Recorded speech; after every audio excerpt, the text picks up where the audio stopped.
করছো? আমি বাবা কান্দে শিখাচ্ছি। পাপার কান ধরেছো কেন? পড়ে যাবো তো এই জন্য। পড়ে যাবো তো এই জন্য। ওই জন্য কান ধরতে হয়?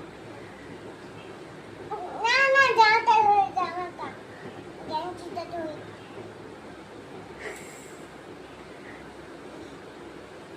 রিমি বলো পাপার গায়ে ঘাম নেমে আয়। পাপার গায়ে ঘাম নেমে যাও। না মেরে যাবো না। খুব ঘাম, দেখো তুমি ভিজে যাবে। যাই এখান থেকে। একটু গায়ো। তোমার প্যান্টটা কিন্তু ভিজে যাচ্ছে। আপেল। দেখো, পাপার নিচে গেঞ্জিটা নামিয়ে ভিজে দেখো। গেছে তো ওই জন্য। নিচে নেমে দেখো, তোমার প্যান্টটা ভিজে গেছে। ঘোড়া পড়ে গেছে, ঘোড়া রেস্ট করবে। মা ঘোড়া পড়ে গেছে। ঘোড়া পড়ে গেছে এই দেখো। তাই তো।